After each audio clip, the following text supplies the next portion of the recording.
नमस्कार। कहा जाता है सभी रोगों की जड़ पेट है।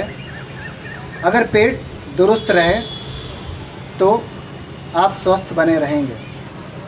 हम अपने शरीर की सफाई ऊपर से करते हैं, पर क्या कभी आपने अंदर से अपने शरीर की सफाई की है? आपको सुनकर बिल्कुल ही अजीब लग रहा होगा ये, लेकिन ये संभव है। मैं बात कर रहा हूँ योग की धौती क्रिया की। षटकर्म के अंतर्गत आने वाली क्रिया यानी कि प्यूरिफिकेशन के अंतर्गत धौती क्रिया, जिसको वारिसार धौती नाम से जानते हैं। वैसे तो कई प्रकार की धौती हैं, लेकिन यहाँ पर हम वारिसार धौती यानी कि शंख प्रक्षालन, जो आजकल इसी नाम से प्रसिद्ध है, उसकी बात कर रहे हैं। हमारे शरीर के अंदर जब विष जमा हो जाता है और वो रक्त में मिलने लगता है तो तरह तरह के रोग उत्पन्न होने लगते हैं। इसमें त्वचा रोग मुख्य रूप से, जैसे एक्जिमा, फोड़े फुंसी और भी कई तरह के रोग हो जाते हैं। अगर ये बहुत सारा टॉक्सिक जो हमारे शरीर में बनता है, जिसे हम मल कह सकते हैं, दूषित मल, विजातीय द्रव्य कह सकते हैं प्राकृतिक चिकित्सा की भाषा में, अगर इसको शरीर से बाहर कर दिया जाए तो आपको एक तरह से कायाकल्प हो जाता है। तो ये कायाकल्प चिकित्सा भी है, यानी कि नया शरीर प्राप्त हो जाता है, आपकी काया का कल्प हो जाता है। तो आइए जानते हैं इसी शंख प्रक्षालन की इस अद्भुत प्रक्रिया के बारे में। ये करते कैसे हैं, इसके लाभ क्या हैं, इसकी सावधानियां क्या क्या हैं, ये जान लेना बहुत ही आवश्यक है। हम इसकी विधि को बताएं उससे पहले ये जान लें ये कौन लोग कर सकते हैं और किसको नहीं करना चाहिए। वैसे सामान्यतः जो स्वस्थ हैं, जो समर्थ हैं, वो सभी कर सकते हैं, लेकिन जिनको नहीं करना चाहिए विशेष रूप से वो जान लें। हाई बीपी, हार्ट डिजीज़, किसी का ऑपरेशन हुआ है, गर्भवती महिला, किसी को अल्सर की समस्या है, तो उनको ये अभ्यास नहीं करना है। कोई और गंभीर रोग है तो उनको भी अभ्यास नहीं करना है। जो बहुत कमज़ोर हैं, जिनके अंदर ये क्षमता नहीं है कि वो ये कर पाएँ, तो वो ये अभ्यास ना करें।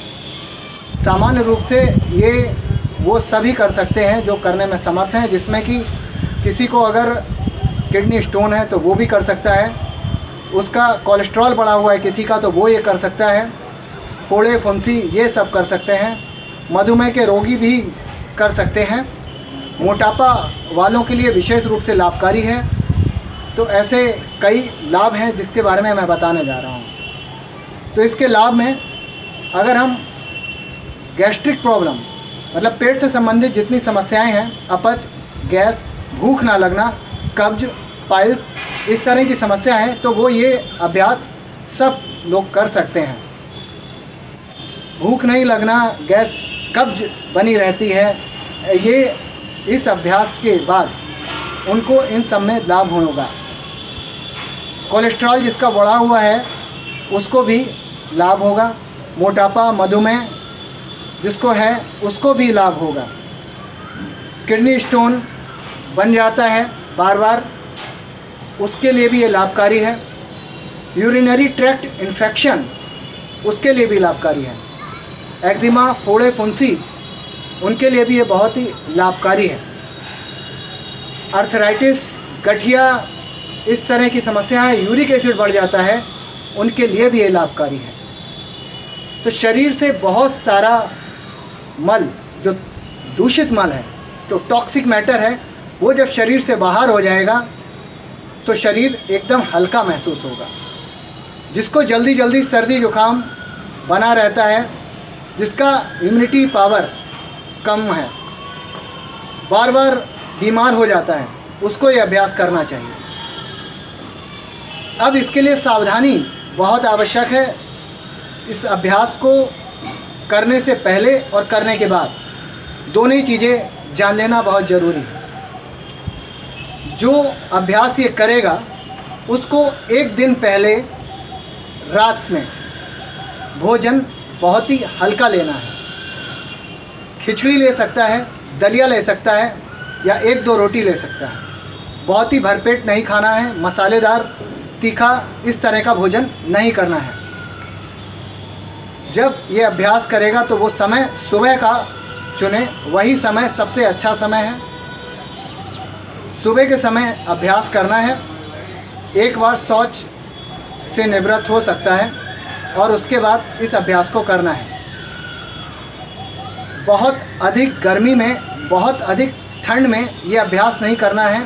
बहुत अधिक बरसात है तो भी अभ्यास नहीं करना है। जब मौसम बदलता है उस समय, मौसम बदलते समय सर्दी जुकाम की स्थिति ज़्यादा रहती है, क्योंकि शरीर के अंदर मौसम बदलने से टॉक्सिक जमा हो जाते हैं। तो उस स्थिति में ये अभ्यास करना बहुत अच्छा रहता है। नवरात्र, दोनों ही नवरात्र जो अप्रैल की तरफ पड़ते हैं और जो सितंबर अक्टूबर की तरफ पड़ते हैं, उस समय ये अभ्यास करना बहुत ही अच्छा रहता है।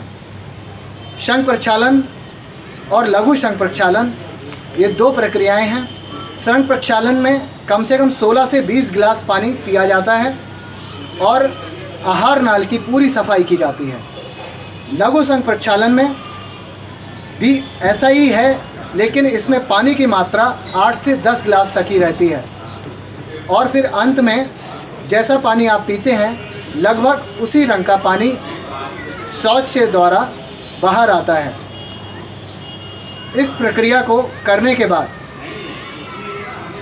मूंग की दाल की पतली खिचड़ी 100 ग्राम देसी घी डालकर खानी है। अगर ऐसा आप नहीं करते हैं तो बहुत नुकसान, बहुत हानि उठानी पड़ सकती है, क्योंकि इस प्रक्रिया को करने के बाद आंतें धुल चुकी होती हैं और आंतें के धुल जाने के बाद उन्हें अपने कार्य को सुचारू रूप से करने के लिए थोड़ा समय चाहिए। तो आधा पौन घंटा विश्राम करने के बाद मूंग की दाल की पतली खिचड़ी आपको देसी घी डालकर, लगभग 100 ग्राम देसी घी डालकर ही खानी चाहिए, क्योंकि शरीर की आंतरिक आहार नाल की पूरी धुलाई हो चुकी होती है और म्यूकस की भी धुलाई हो चुकी होती है। अब वहाँ पर चिकनाहट की आवश्यकता है। तो इस तरह जब घी आपके शरीर में जाता है, चावल और मूंग की दाल की जो बनी खिचड़ी जाती है, वो वहाँ पर लुब्रिकेशन, एक चिकनाहट उत्पन्न करती है, लाती है, जिससे आपकी आंतों को, आपके आमाशय को पोषण मिलता है और वो धीरे धीरे अपने कार्य को सही ढंग से पुनः तरह से करने लगते हैं। और अब इसके बाद क्या नहीं खाना है ये विशेष रूप से जान लेना आवश्यक है। इसमें कम से कम अगर लघु शंख प्रक्षालन करते हैं, वैसे मैं शंख प्रक्षालन के बारे में नहीं, लघु शंख प्रक्षालन के बारे में ही बता रहा हूँ। शंख प्रक्षालन एक बहुत ही और बड़ी क्रिया और ज़्यादा सावधानी, लगभग 1 महीने तक उसमें सावधानी रखनी पड़ती है। तो लघु शंख प्रक्षालन करने के बाद आपको जो शंख प्रक्षालन में नियम है लगभग वही लघु शंख प्रक्षालन में भी है, पर थोड़ा सा कम है। लघु शंख प्रक्षालन में आपको मिर्च मसालेदार अचार, चटनी, टॉफ़ी, बिस्कुट, नमकीन, इस तरह से कोई भी चीज़ आपको नहीं खानी है। शक्कर, बहुत अधिक नमक, मीठा बहुत अधिक, ये सब नहीं खाना है। चाय, कॉफ़ी, किसी भी तरह का नशा नहीं करना है और आपको सादा भोजन ही खाना है। एक टाइम आप खिचड़ी खाइए, दूसरे टाइम सादा भोजन खाइए। कम से कम 3 से 4 दिन तक सादा आहार लें, जिसमें सलाद और फल भी खा सकते हैं, लेकिन खट्टे फल आपको प्रयोग में नहीं लाने हैं। खट्टे फल का प्रयोग नहीं करेंगे। दूध, दही और छाछ, इनका प्रयोग शंख प्रक्षालन में पूरी तरह वर्जित होता है। अगर आप लघु शंख प्रक्षालन में भी इसका प्रयोग ना करें तो भी अच्छा ही रहेगा। अब बात करते हैं ये प्रक्रिया किस तरह करनी है। पहले इस प्रक्रिया में आपको आवश्यक है पानी, कम से कम 8 से 10 गिलास पानी। इस पानी को गर्म, शरीर के ताप के बराबर या इसके थोड़ा सा ज़्यादा गर्म पानी आप ले सकते हैं, बहुत ज़्यादा अत्यधिक गर्म पानी नहीं। और सेंधा नमक, 1 लीटर पानी में 1 चम्मच सेंधा नमक पड़ेगा और नींबू। तो इस तरह से ये पूरा आप मिलाकर उसे बना लीजिए और उसके बाद 1 से 2 गिलास पानी उकलू बैठकर इस तरह पीना है। और ये पानी जल्दी जल्दी पीना है, रुक रुक कर नहीं पीना है। अगर आपको 2 गिलास पीने में उल्टी लगती है तो फिर आप 1 गिलास पानी पी सकते हैं। और उसके बाद ताड़ासन, तिर्यक ताड़ासन, कटी चक्रासन, तिर्यक भुजंगासन और उदराकर्षण का अभ्यास करना है। इसके बाद करेंगे ताड़ासन। हाथ लॉक करके उंगलियां आकाश की ओर, पंजों के बल उठेंगे, सांस लेते हुए पूरा खींचें अपने आप को ऊपर, सांस छोड़ते हुए पंजे नीचे। अगर इसमें सांस भूल जाए तो भी कोई दिक्कत की बात नहीं है, कोई परेशानी की बात नहीं है, लेकिन 8 बार करना है ये अभ्यास। इसके बाद दोनों पैरों के बीच में दूरी। अब दोनों ओर से जब 8-8 करेंगे तो ये 16 गिनेंगे, मतलब 1 2 3 4 5 6 इस तरह से करके 16 गिनेंगे। 1 2, ये तिर्यक ताड़ासन।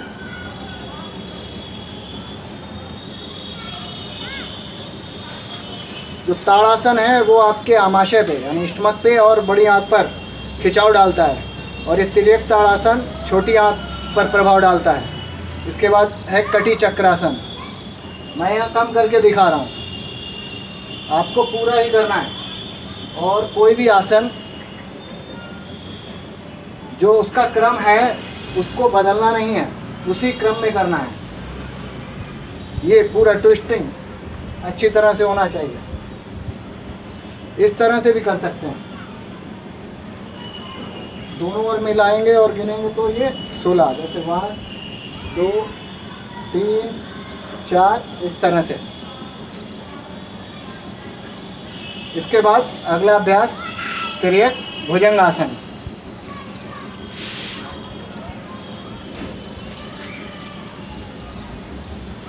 लेट जाएं, अपने आप को उठाएंगे और फिर पीछे की ओर मुड़ना है, देखना है पंजों की ओर, कंधों को भी मोड़ना है, पेट का थोड़ा हिस्सा जितना मोड़ सके मोड़ें, और फिर दूसरी ओर भी मोड़ना है, और फिर बीच में आकर फिर वापस फिर से उठाएं। लेफ्ट देखें, पीछे एड़ियों को देखें, अपने आप को मोड़ें, जितना मोड़ सकते हैं मोड़ें, कंधों को मोड़ें। ये इस तरह से 2 बार हुआ, 8 बार।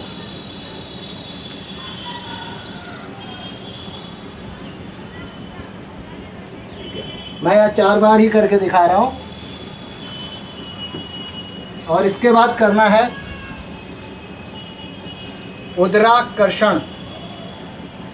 पंजों के बल इस तरह से बैठ के दोनों हाथ घुटने पे रखकर एक बार घुटने को इस तरफ मोड़ेंगे और पूरा इधर मोड़ जाएंगे, जितना मोड़ सकते हैं अपने आप को मोड़ें। फिर दूसरी ओर से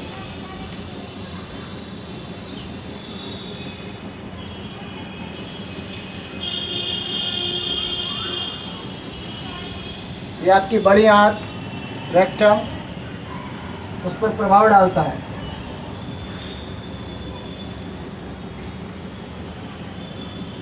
जिनको इस तरह से करने में दिक्कत हो वो लेट जाएं और इस तरह से पैरों को लेफ्ट और राइट इस तरह से भी कर सकते हैं। तो सारे अभ्यास 8-8 बार करने हैं। और इसके बाद भी अगर आपको शौच महसूस ना हो तो इसके बाद पंजों के बल उठकर ऐसे चलना है।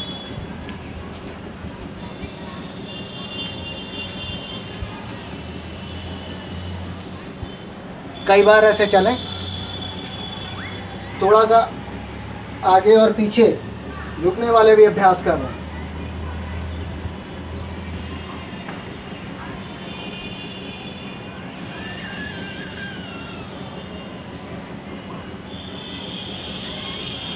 इस तरह से ये कई बार कर सकते हैं। ये अभ्यास के जो क्रम है ये आप बदल नहीं सकते, क्योंकि जब आप एक एक अभ्यास करते हैं तो वो एक एक वाल्व को खोलते हुए पानी को आगे पहुंचाता है और पेट यानी पेट कहना चाहिए आहार नाल के आंतरिक जो अंग हैं उनके अंदर की मसाज कर उनकी क्रियाशीलता बढ़ाता है, जिससे शरीर के अंदर जो जमा हुआ मल है वो धीरे धीरे बाहर आना शुरू होता है। पहली बार इस अभ्यास को जब आप करें तो उसके बाद 2 गिलास पानी और पी सकते हैं और उसके बाद फिर इस अभ्यास को करना है। आप एक बार में 4 गिलास पानी पीकर भी अभ्यास शुरू कर सकते हैं इन आसनों का, या फिर आप 2 गिलास पीकर फिर ये अभ्यास करेंगे, फिर पानी पिएंगे, 2 गिलास फिर करेंगे, फिर पानी पिएंगे, फिर करेंगे। इस तरह से 4 गिलास पानी पीने के बाद जब ये 5 आसन 8-8 बार करेंगे, उसके बाद शौच के लिए बैठना है। जाके शौच के लिए बैठेंगे, 1 से 2 मिनट आप प्रतीक्षा करेंगे कि आपको शौच आए। यदि नहीं आती है तो आपको बहुत ज़्यादा जोर नहीं लगाना है, फिर बाहर आ जाएं और उसके बाद फिर 2 गिलास पानी, गुनगुना पानी, नमक मिला हुआ, नींबू ना हो तो भी आप ये अभ्यास कर सकते हैं, और उसी तरह पानी पीना है जल्दी जल्दी, और फिर इन 8 आसनों को करना है और फिर शौच के लिए बैठना है। जाके पहले हो सकता है आपको दिक्कत लगे शुरू में शौच आने में, जब धीरे धीरे शौच आना शुरू होगी, पहले सामान्य तौर पे मल विसर्जित होगा, उसके बाद पानी के साथ मल की फुटकियाँ आएंगी, और फिर धीरे धीरे जो मल है वो पानी मिला हुआ आएगा, और वो पानी मिलने के साथ मटमैला पानी हो जाएगा। इसके बाद जैसे 6 गिलास तक पानी जब आप पी लें, आप इस शौच के लिए जाएं, जितनी देर आप बैठ सकें आप शौच के लिए बैठें, और शौच हो जाए तो उसके बाद वापस आ जाएं, फिर से 2 गिलास पानी पिएं। फिर आपको यही ताड़ासन, तिर्यक ताड़ासन, कटी चक्रासन, तिर्यक भुजंगासन और उदराकर्षण का अभ्यास करना है, और उसके बाद पुनः फिर शौच के लिए जाना है। 8 से 10 गिलास पानी हो जाने के बाद पानी आपको आगे नहीं पीना है। हो सकता है आपको ये पूरा पानी पीने के बाद वमन की इच्छा हो, जब ये आप वमन की अगर इच्छा होती है तो भी आप कर सकते हैं। शौच के लिए फिर जाएंगे, आपको इस अभ्यास को पूरा करने में 1 से 1.5 घंटे या 2 घंटे लग सकते हैं, तो आपको धैर्य रखना चाहिए, और 1-2 घंटे तक जो भी शौच होगी आप जाएंगे, फिर आ जाएंगे, फिर आप थोड़ा विश्राम करेंगे, फिर शौच आएगी, फिर जाएंगे, फिर आएंगे, फिर जाएंगे, फिर आएंगे, तो कई बार हो सकता है। उसके बाद आप पूरी तरह आपका पेट खाली हो जाएगा, और फिर आपको विश्राम की आवश्यकता है।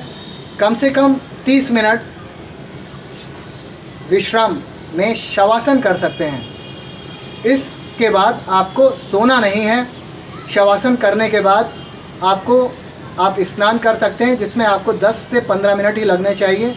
10 से 15 मिनट में स्नान करने के बाद आप वापस आ जाएं, और उसके बाद आपको वो मूंग की दाल की खिचड़ी खानी है। एक चीज़ मैं आपको और बता देना चाहता हूँ, जब ये अभ्यास शौच जाकर आपका लघु संप्रक्षालन पूर्ण हो जाए, तो उसके बाद कुंजल, जिसे वमन भी कहते हैं, वो करना, और जल नेति वो भी कर सकते हैं। कुंजल प्रक्रिया में आपको कम से कम 1 से 1.25 लीटर पानी पीना होता है उकड़ू बैठकर, और वो पानी गले तक पी लेना होता है, जो शरीर के ताप के बराबर गुनगुना नमक मिला हुआ पानी होता है।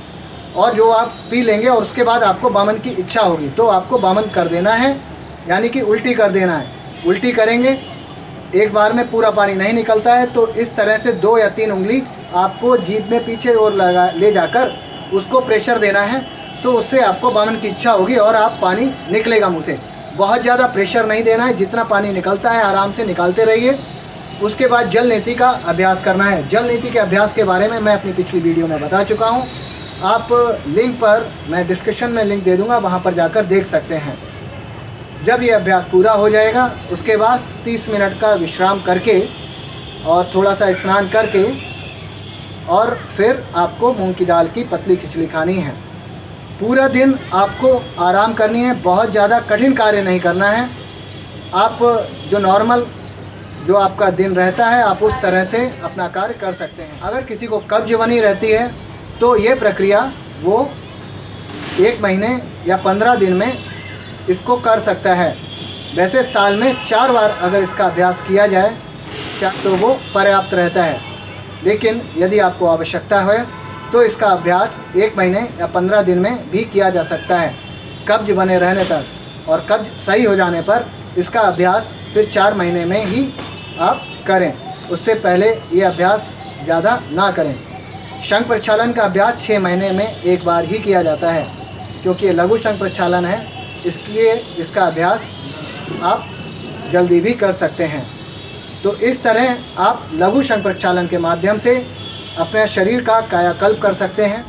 बहुत ही उत्तम यह प्रक्रिया है। इसकी सावधानी को पूरी तरह से अपनाते हुए ही करें, क्योंकि अगर आप इसकी सावधानियों को नहीं अपनाते हैं तो विचार करिए, जब आपका ये आहार नाल पूरी तरह धुल गई होगी और उस स्थिति में अगर आप वहाँ मसाला या मिर्च डाल दें तो वहाँ पर अल्सर होने की संभावना बढ़ जाती है।